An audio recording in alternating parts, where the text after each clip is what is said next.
On a tous fait. La panique gagne le monde. Les rumeurs les plus folles courent de ministère en consulat. Les anarchistes complotent. Ils sont une menace pour la sécurité des nations. À l'image des États-Unis d'Amérique, les gouvernements se dotent de lois contre le péril noir. L'idée d'une conspiration terroriste, d'une conspiration internationale, est alors apparue.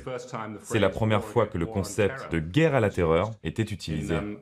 Dans le New York Times, en 1894, on a commencé à lire des titres sur la nécessité d'exterminer le terrorisme. C'était déjà ces termes très mélodramatiques qui étaient employés.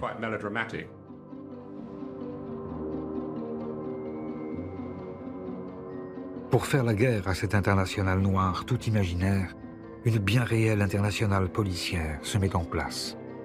Les gouvernements de 21 pays organisent la Conférence internationale pour la défense sociale contre les anarchistes, où sont jetées les bases de ce qui deviendra Interpol. À Rome, en 1898, a lieu la conférence anti-anarchiste qui rassemble tous les gouvernements. Parce que tous les gouvernements, les rois, les princes, sont tous terrorisés à l'idée de se faire assassiner par un anarchiste.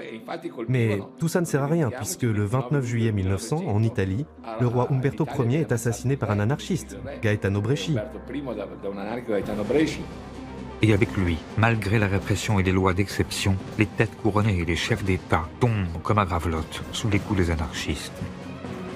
Le tsar de Russie, les présidents d'Uruguay, d'Équateur, du Salvador, en Espagne, le président du Parti conservateur et au Portugal, le roi et le prince héritier sont tués. À Genève, Luigi Lucchini poignarde l'impératrice Élisabeth d'Autriche, plus connue sous le nom de Sissi. À Madrid, le président du Conseil espagnol est assassiné. Et ainsi de suite, jusqu'à la guerre où Alexandros Kinas tue le roi des Grecs et Gavrilo Princip, l'archiduc d'Autriche et sa femme. Mais face à la propagande par le fait des anarchistes, l'État fait de la propagande. Et quand il se trouve des entrepreneurs malins, l'anarchisme peut aussi servir à faire la promotion de ses petites affaires. Comme c'est ici le cas d'Edison, qui profite de l'exécution de Leon Tolstoï, l'assassin du président des États-Unis, McKinley, pour promouvoir ses deux nouvelles inventions, le cinéma en 35 mm et la chaise électrique.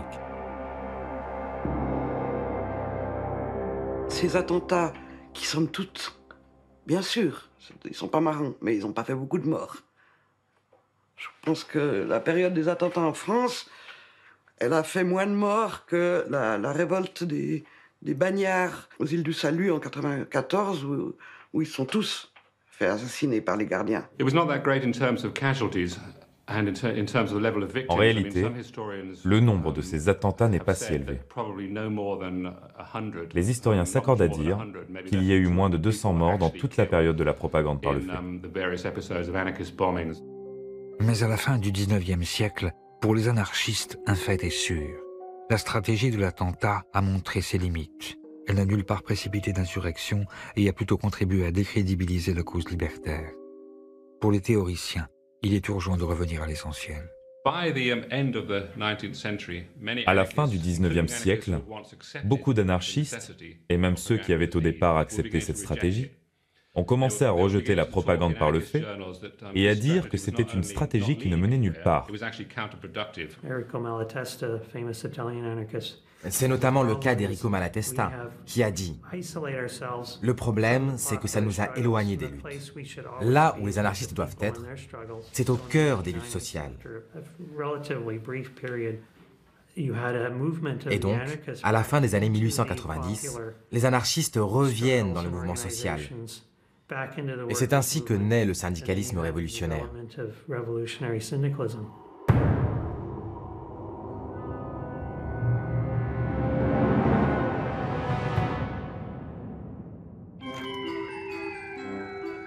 Depuis quelques années, un peu partout, les travailleurs ont conquis le droit de s'organiser en syndicats. Mais c'est avec la création des bourses du travail, puis de la CGT, qu'anarchisme et syndicalisme vont fusionner pour donner naissance au syndicalisme révolutionnaire, que l'on désignera plus tard sous le terme d'anarcho-syndicalisme.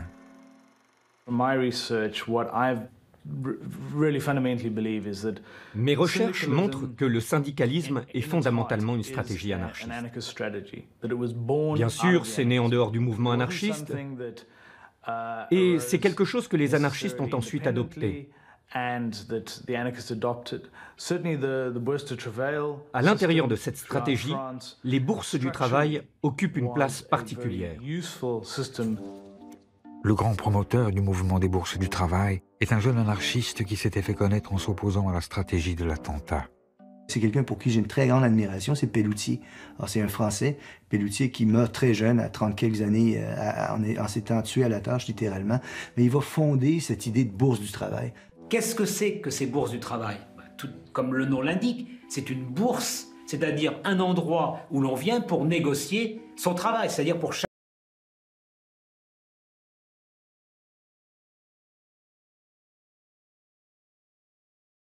Ils deviennent des écoles professionnelles, des écoles, des bibliothèques. On y discute, on y élabore une véritable pensée. Alors pour un étranger comme moi, parce que quand je vais en France, je trouve ça très émouvant de voir ces bâtiments-là. C'est des bâtiments habituellement assez imposants, hein, c'est très beau. Que les ouvriers se sont payés eux-mêmes avec leurs économies. Et dans ces bâtiments-là, il y avait une incarnation des idéaux sociaux, politiques, économiques qu'ils défendaient. Il y avait des lieux de défense des travailleurs immédiates. C'était des lieux où on incarnait véritablement ce qu'on voulait voir plus tard dans la société. C'était des lieux où on commençait à donner les prémices de la société de demain et on commençait à donner des outils pour lutter pour y parvenir.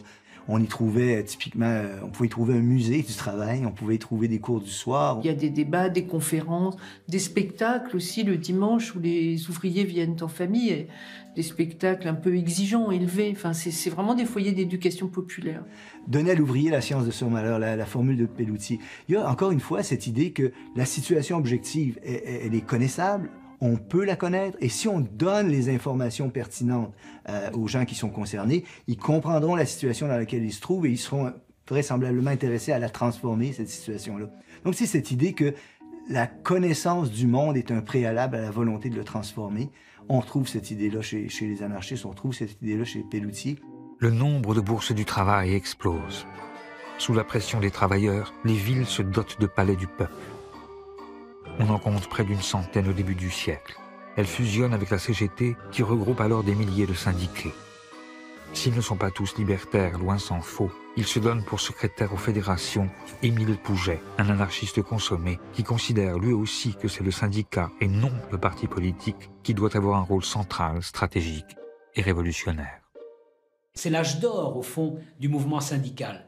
On est bien dans le syndicalisme d'action directe, dans ce que je préférerais appeler même le syndicalisme autosuffisant. Il n'y a pas besoin de relais politique. Il n'y a pas à distinguer ce qui relève du politique avec des élections, avec des partis qui, par le vote, obtiendraient un certain nombre de réformes, et puis le syndicat qui se contenterait au fond des réformettes ou des petites mesures qui ne concernent que les travailleurs de telle usine. Non. Le syndicalisme doit être capable de rebattre toutes les cartes et de changer radicalement la société.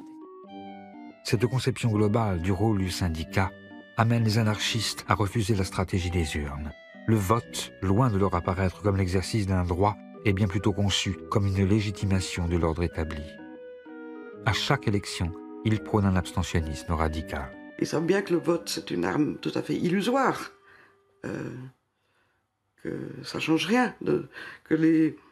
Dans la mesure, notamment, où dans la meilleure des démocraties, les 10 représentants du peuple n'ont aucun compte à rendre au peuple qui les a élus.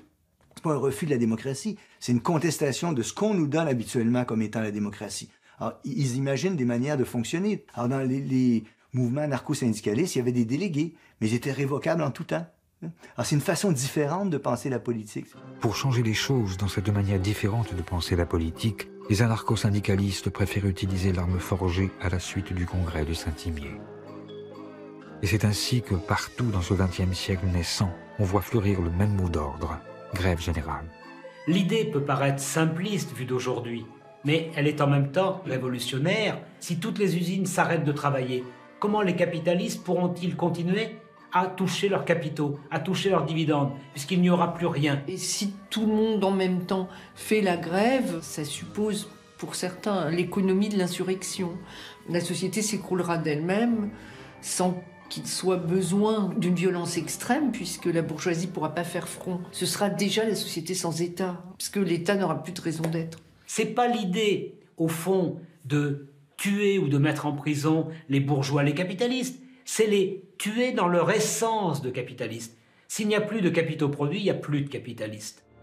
En revanche, le capitalisme, lui, tue. Comme à Courrières en 1906, où a lieu l'une des plus grandes catastrophes de l'histoire ouvrière. À la suite d'un coup de grisou et d'un coup de poussier, les mines s'enflamment. Afin de préserver le gisement de charbon, les propriétaires bouchent la mine. Plus de 1500 mineurs sont pris au piège des flammes, des gaz et de l'obscurité. Seuls 24 en reviendront. Aussitôt, les mineurs se mettent en grève.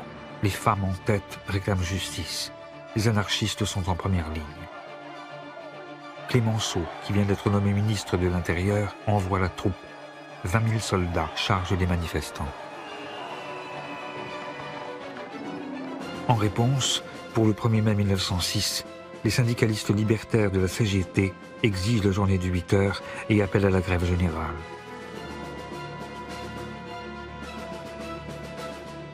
Il y a comme un avant-goût du 36 ou de mai 68.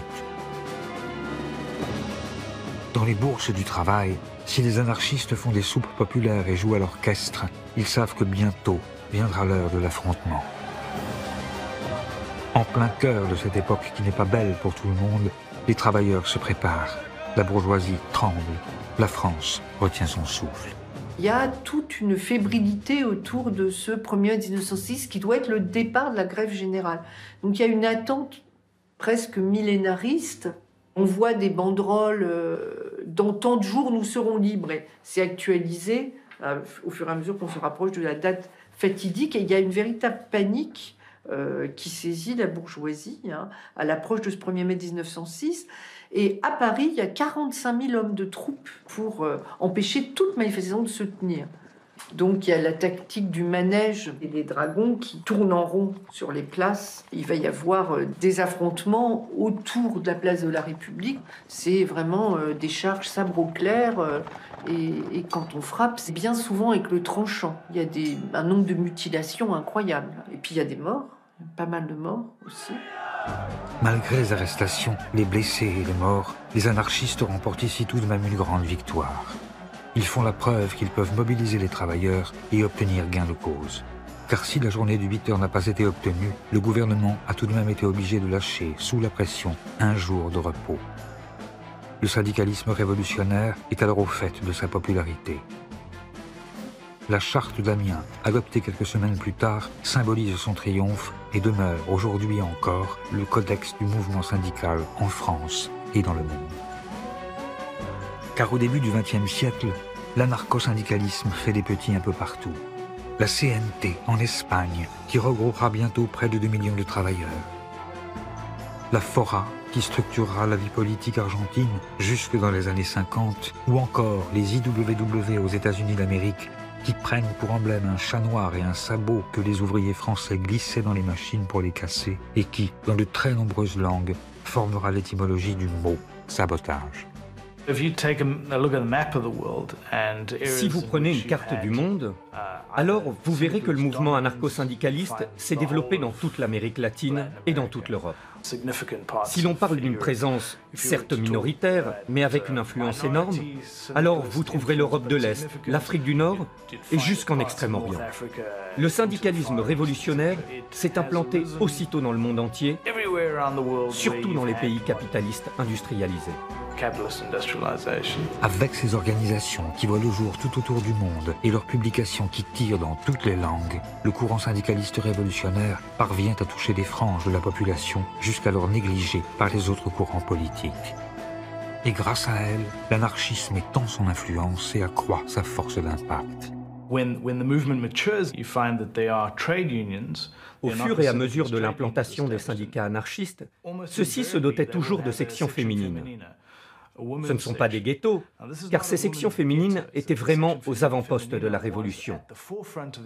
Et je crois que c'est important de comprendre ça, car les femmes jouaient alors un rôle de pionnier. Et ces sections féminines devenaient aussitôt, en quelque sorte, des avant-gardes révolutionnaires. Esclaves entre tous les prolétaires, ce sont effectivement des femmes qui mènent ces luttes syndicales et ouvrent pour l'anarchisme de nouveaux fronts. Le mouvement libertaire devient ainsi, en ce temps où les femmes n'ont pas le droit de vote, ni celui d'avoir un compte en banque, le seul mouvement révolutionnaire à avoir des figures féminines de premier plan. On se souvient de Louise Michel, la communarde réprouvée devenue héroïne populaire, et d'Emma Goldman, l'émigrée russe surnommée la femme la plus dangereuse d'Amérique. Mais il y a encore Voltairine Leclerc, dont le talent littéraire n'aura d'égal que le foisonnement de la pensée, Leda Raffanelli, la militante convertie à l'islam et figure marquante de l'anticolonialisme au Proche-Orient, ou Virginia Bolton, qui, avec le sous-titre « Ni Dieu, ni Maître, ni Marie », publie le premier journal féministe de l'histoire. Sans oublier Lucy Parsons, dont l'époux accusé à Haymarket avait été l'un des 5 martyrs de Chicago et qui, née esclave, deviendra l'une des premières militantes de la cause noire.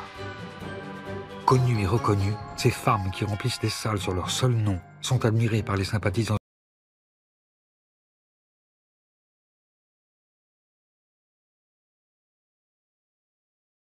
d'Ano Sugako, journaliste féministe et martyre japonaise, qui finira pendue au crépuscule du soir après avoir été accusée à tort de haute trahison. Mais en dépit de la participation de ces personnalités, le syndicalisme révolutionnaire n'en finit pas moins par montrer ses limites. Et Malatesta, encore lui, s'en inquiète qu'il le voit devenir un mouvement légalitaire dans lequel les anarchistes semblent avoir oublié ce qu'ils sont et ce pourquoi ils luttent. Ce que Malatesta critique alors, c'est ce syndicalisme apolitique, de ventre mou, qui n'ose pas contester le pouvoir.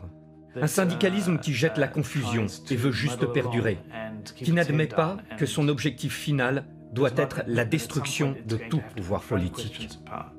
Désespérant de l'action collective, mais aussi victime d'une répression disproportionnée, de nombreux révolutionnaires préfèrent alors se détourner des organisations pour créer, après l'insurrectionnalisme et l'anarcho-syndicalisme, le dernier grand courant du mouvement anarchiste, l'individualisme.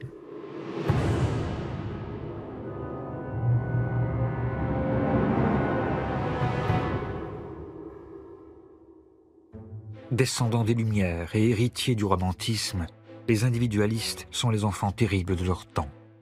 Ils lisent Nietzsche et Stirner, prônent une objection de conscience généralisée et entendent mener immédiatement, en rupture avec les principes autoritaires en cours dans la société, une existence pleine et entière.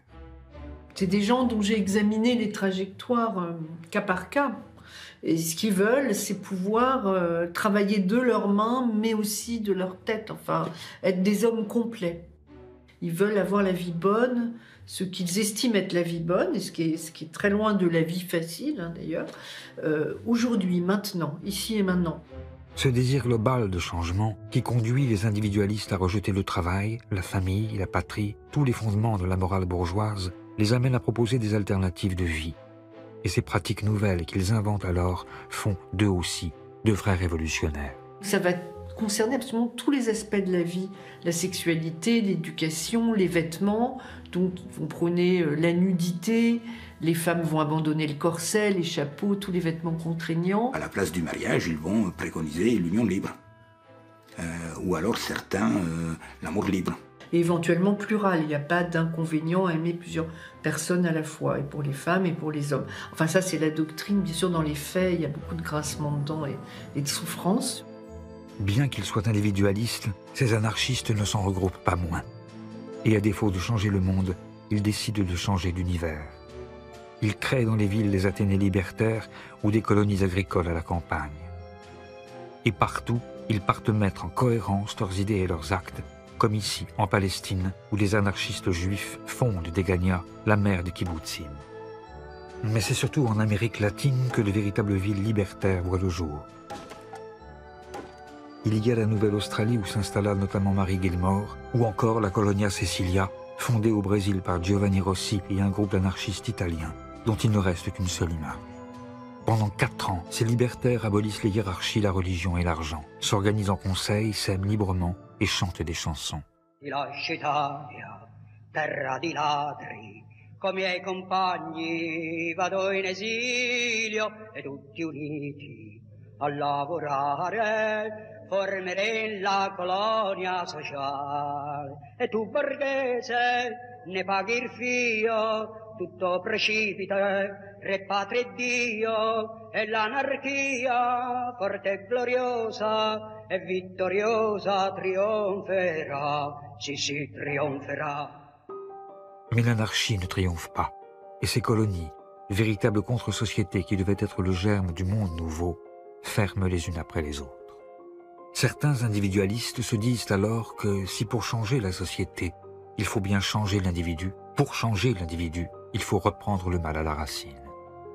Or, selon eux, l'école bourgeoise inculque dès l'origine aux enfants des valeurs autoritaires et centralise tous les dispositifs de pouvoir. Il faut donc s'y attaquer et y porter la révolution. Ils se font alors éducationnistes réalisateurs et conçoivent des pédagogies nouvelles où l'antique paideia se mêle aux principes libertaires. La tâche de l'anarchiste, c'est d'être un éducateur. C'est-à-dire, il faut en quelque sorte faire l'homme nouveau avant de faire la société nouvelle. Il y a une très grande exigence d'élévation intellectuelle, sensorielle, physique même. Il ne néglige aucun des aspects de la vie. Des expériences de nouvelles formes d'éducation fleurissent aussitôt à travers le monde.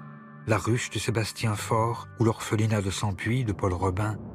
Mais l'une des plus complètes est l'école moderne, fondée en Espagne sur des principes anti-autoritaires par Francisco Ferrer. Francisco Ferrer est un pédagogue anarchiste très important. Il a créé le mouvement des écoles modernes,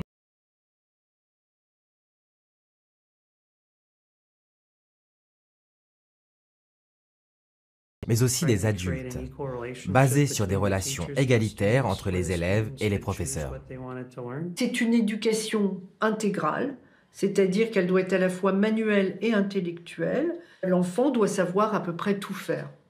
Elle est fondée exclusivement sur l'usage de la raison, c'est-à-dire on ne veut rien imposer à l'enfant de l'extérieur. Nous ne craignons pas de le dire. Nous voulons faire des hommes dont l'indépendance intellectuelle sera la force suprême, qui ne se soumettront jamais à rien, capables de discerner ce qui est bon et qui aspireront à vivre 1000 vies en une seule. La société craint de tels hommes, et il ne faut pas attendre d'elles qu'elles soutiennent jamais une éducation capable de les produire. C'est ça qui est fascinant quand on lit les anarchistes sur l'éducation, et à mon avis, c'est parmi les rares théoriciens de l'éducation qui sont conscients de ça, ils se méfient d'eux-mêmes. Ils ont une telle méfiance à l'endroit de l'autorité illégitime, y compris en éducation, que leur réflexion sur l'éducation comporte une profonde réflexion sur les risques d'endoctrinement que porte leur projet. Alors vous allez lire des mots, je cite presque textuellement, « Rappelons-nous toujours que nous ne voulons pas faire de bons petits anarchistes. Méfions-nous toujours de notre propre pouvoir sur les enfants.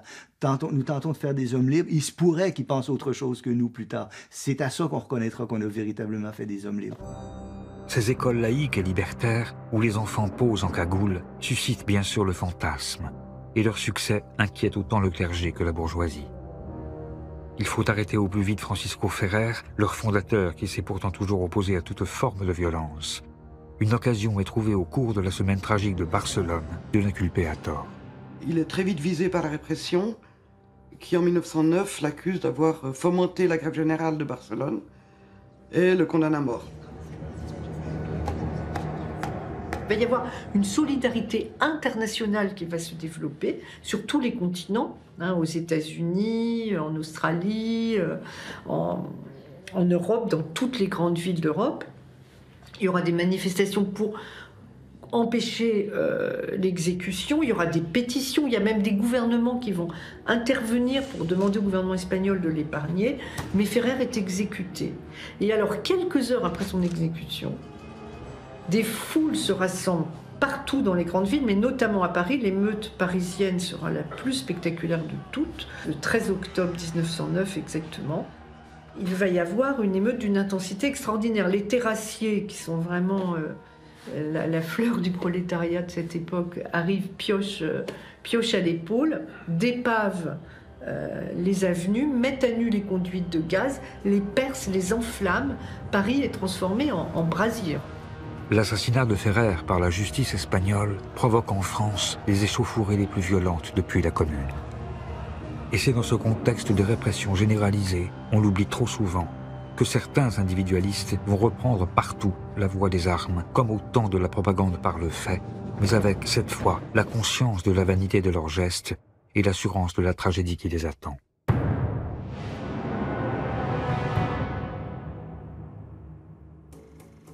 Au début des années 1910, pourtant, tout semblait aller pour le mieux dans le meilleur des mondes libertaires. En France, par exemple, Armand Fallières, le nouveau président de la République, accompagné d'une myriade de personnalités politiques, s'était rendu en personne à Besançon pour inaugurer, en grande pompe avec Marseillaise et défilé des gardes suisses, une statue monumentale à la gloire du père de l'anarchisme, Joseph Proudhon. Mais peut-être par impatience ou juste pour prendre au mot l'auteur de « Qu'est-ce que la propriété ?», de nombreux libertaires ne décidaient pas moins d'attaquer la société bourgeoise dans ce qu'elle a de plus cher. Partisans du vol, qu'ils préfèrent nommer expropriation, reprise individuelle ou banditisme révolutionnaire, afin de précipiter en Europe une révolution qu'ils ne voyaient plus venir, ces anarchistes s'en prennent partout à la propriété. Et avec eux, le braquage se changeait soudain en stratégie révolutionnaire. Le problème est très simple. Si je suis un révolutionnaire opposé au capitalisme, pour quel mystérieux motif est-ce que je n'attaquerai pas une banque ? Pourquoi ne pas exproprier la banque pour financer la révolution ? Après, on peut discuter des méthodes. Je ne parle pas de tuer la petite vieille qui attend au guichet. Je parle d'un assaut radical du capitalisme sous la forme d'une attaque de banque. Aux yeux d'un révolutionnaire, ça n'a rien de scandaleux. Entre parenthèses, même Staline le faisait. Tous les révolutionnaires s'y mettent en effet, mais ce sont les anarchistes qui systématisent ces tactiques et associent momentanément leur nom au plus grand braquage de l'époque.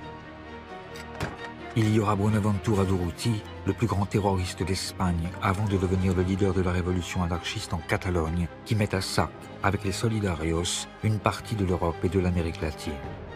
Il y aura Severino Di Giovanni, l'ennemi public numéro 1 argentin, qui réalisera le vol le plus important jusqu'alors de l'histoire de son pays. Il y a en Ukraine Nestor Makhno, qui, au sein de l'Union des laboureurs pauvres, exproprie et redistribue les biens confisqués. Mais en France, c'est Marius Jacob, qui œuvre au sein de la bande des travailleurs de la nuit, qui marque alors les esprits. C'est quelqu'un de très bien organisé, très doué pour cette activité. Marius Jacob, il cambriole des commerces, des églises, bien sûr, des particuliers riches, mais dans la mesure du possible, sans violence aucune, et même avec une certaine élégance, puisqu'il peut laisser des petits messages ironiques à destination de ceux qu'il a cambriolés. Oui, je vous ai volé un mouchoir de poche d'une valeur de 250 francs. Un mouchoir de 250 francs. N'est-ce pas une insulte à la misère ? Marius Jacob, l'anarchiste cambrioleur, qui, bien qu'ayant commis plus de 500 cambriolages, gardait pour lui juste de quoi vivre, servira de modèle à Maurice Leblanc pour concevoir son personnage d'Arsène Lupin. Mais l'État, qui veut envoyer un message aux anarchistes tentés par l'illégalisme, l'arrête, et malgré ses bons mots, lui applique un châtiment exemplaire. Lui qui n'avait jamais versé le sang est condamné à la guillotine sèche des travaux forcés à perpétuité au bagne de Guyane. Pour les bandits révolutionnaires, le signal est clair. Puisque le pouvoir envoie à la mort même des innocents, il vaut mieux tuer avant que d'être tué. Convaincu par cette idée et animé par une révolte profonde, un jeune mécanicien, venu très tôt à l'anarchisme, et dont Conan Doyle dit qu'il fut son chauffeur à Londres, vient à Paris pour former une bande dont le nom va bientôt faire trembler l'Europe. La bande à Bono. Les bandits tragiques, je préfère cette appellation, parce que premièrement, c'est pas une bande soumise à l'autorité d'un chef, et si chef il y avait, je vois pas pourquoi ce serait Bono plus qu'un autre. Ils sont des militants anarchistes, des militants individualistes, convaincus, avec un passé de lutte derrière eux, comme le jeune Octave Garnier, par exemple, qui a été emprisonné à la suite d'une grève de terrassiers, durement frappé par la police, et qui a trouvé dans l'individualisme ce qu'il cherchait, finalement. Austères, doctrinaires, dont la vie est exemplaire, ces hommes ignorent le tabac, l'alcool, le jeu et le bordel. Ils fréquentent le journal L'Anarchie, dirigé par Victor Serge. Mais c'est grâce à leur connaissance de la mécanique qu'ils vont d'abord entrer dans l'histoire en étant les premiers à utiliser la voiture pour commettre leur braquage. Leurs prises sont bien maigres et ne permettent pas de financer la révolution. mais leurs attaques se caractérisent par une violence indiscriminée. Sur leur passage, le nombre de morts explose. Leurs têtes sont mises à prix. La presse offre une prime de 100 000 francs à qui permettra leur capture. Les toutes nouvelles brigades du Tigre se mettent à leur trousse. Mais loin d'avoir peur, les bandits défient la société. Et Octave Garnier va même jusqu'à écrire aux responsables de la 3e brigade, dite brigade des anarchistes. Je sais que cela aura une fin. Dans la lutte qui s'est engagée entre le formidable arsenal dont dispose la société et moi, je sais que je serai vaincu. Je serai le plus faible. Mais j'espère vous faire payer cher votre victoire. Ça se termine par un siège qui oppose des hommes seuls à une troupe d'1 millier d'hommes. Hein, avec 10 000 spectateurs autour, d'ailleurs, venus assister à la lie de ces hommes traqués.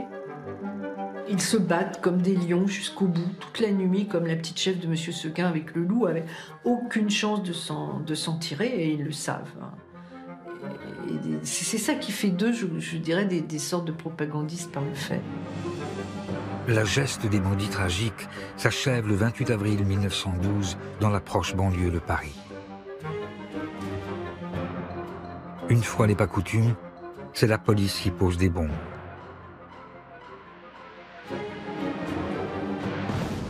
Les opérations terminées, les corps des anarchistes sont exposés comme autant de trophées de chasse. Cette affaire marque les esprits et signe momentanément la fin du banditisme révolutionnaire en France.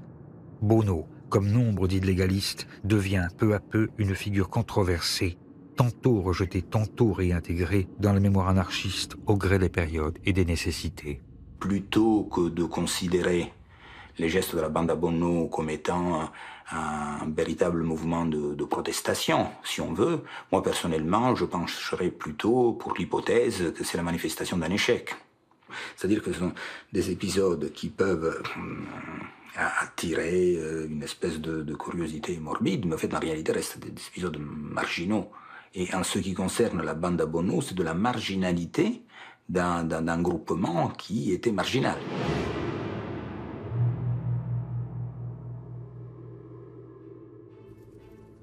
Le battage médiatique fait autour de la bande à Bonneau permet surtout à l'époque de disqualifier le mouvement anarchiste dans ses efforts pour empêcher la guerre. Car devant les démonstrations de masse que firent les libertaires aux côtés des autres socialistes, par exemple ici, au Pré Saint-Gervais près de Paris, ou avec la Semaine Rouge d'Ancône en Italie, où Malatesta était parvenu à étendre la grève générale aux marches en Romagne et jusqu'en Toscane, les impérialistes ne craignaient plus que tout que les travailleurs du monde parviennent à s'entendre. Ils avaient réactivé les lois scélérates et rempli des fichiers, comme en France, le sinistre carnet B, dans lequel étaient répertoriés les noms des révolutionnaires qui devaient être arrêtés en cas de conflit. Mais grâce à la peur fabriquée avec l'affaire des bandits tragiques et devant le choc provoqué par l'assassinat à Sarajevo de l'archiduc François Ferdinand, l'État n'avait pas eu besoin d'y recourir. Et avec la mort de Jean Jaurès, même des figures de l'anarchisme, comme Kropotkin, finissaient par se rallier à l'Union sacrée. Les affiches des libertaires appelant à la désertion pouvaient désormais se recouvrir des appels à la mobilisation générale. Et c'est ainsi, alors que commençait un massacre d'une ampleur inimaginable, qui fera bien plus de morts que toutes les révolutions, pendant que les travailleurs tombaient par millions et que les mutins mouraient seuls devant les pelotons d'exécution, que la chanson de geste des anarchistes put se perdre pour un temps dans le bruit de la mitraille.